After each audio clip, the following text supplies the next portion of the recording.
कवि और पावन मानस। बहुत पुरानी बात है।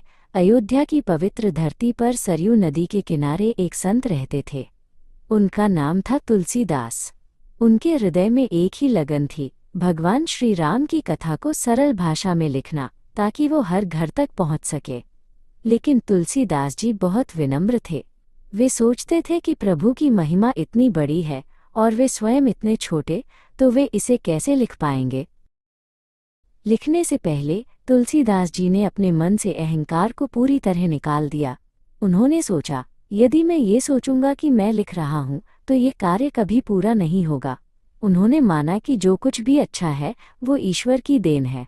उन्होंने अपने हाथ जोड़कर भगवान से शक्ति मांगी। तुलसीदास जी ने सबसे पहले उन सभी कवियों को प्रणाम किया जो उनसे बहुत पहले हो चुके थे। उन्होंने महर्षि वाल्मीकि जैसे महान ऋषियों को याद किया जिन्होंने पहले राम कथा लिखी थी। उन्होंने माना कि वे उन्हीं के दिखाए रास्ते पर चल रहे हैं। इसके बाद उन्होंने एक बहुत ही अनोखा काम किया। उन्होंने उन कवियों को भी नमन किया जो उस समय जीवित थे और उन्हें भी जो भविष्य में जन्म लेने वाले थे।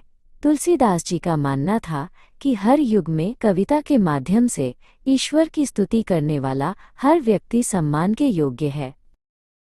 तभी उन्हें लगा कि इस महान कार्य के लिए उन्हें बजरंगबली का आशीर्वाद चाहिए। तुलसीदास जी ने श्री हनुमान जी का ध्यान किया। वे जानते थे कि हनुमान जी श्री राम के सबसे बड़े भक्त हैं और वही उन्हें सही दिशा दिखा सकते हैं। अचानक उन्हें अपने भीतर एक नई ऊर्जा महसूस हुई। हनुमान जी ने मानो उनके मन में यह बात डाली कि कविता कैसी होनी चाहिए। तुलसीदास जी ने समझा कि कविता गंगा की तरह होनी चाहिए। जैसे गंगा नदी का पानी राजा हो या रंक, सबको शीतलता देता है और सबका भला करता है, वैसे ही उनकी कविता भी सबके लिए सुखकारी होनी चाहिए। उन्होंने मन में विचार किया, मेरी कविता चाहे कितनी भी साधारण क्यों न हो, यदि इसमें प्रभु श्री राम का नाम होगा तो यह अपने आप सुंदर बन जाएगी। जैसे एक मामूली लकड़ी भी अगर चंदन के संपर्क में आए तो महकने लगती है, वैसे ही राम नाम से उनकी रचना भी महक उठेगी।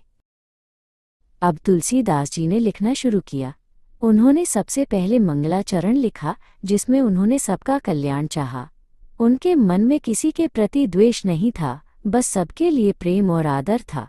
उनकी लेखनी अब रुकने का नाम नहीं ले रही थी।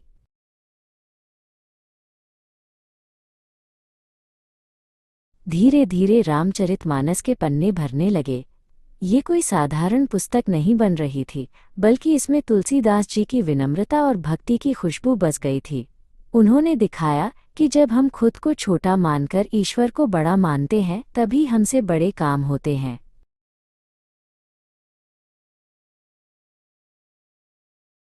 बच्चों, तुलसीदास जी की ये कहानी हमें सिखाती है कि विद्या और ज्ञान आने पर हमें अभिमानी नहीं बल्कि विनम्र होना चाहिए। जो झुकता है वही महान बनता है। आज भी जब हम रामचरितमानस पढ़ते हैं तो हमें तुलसीदास जी की वही सरलता महसूस होती है।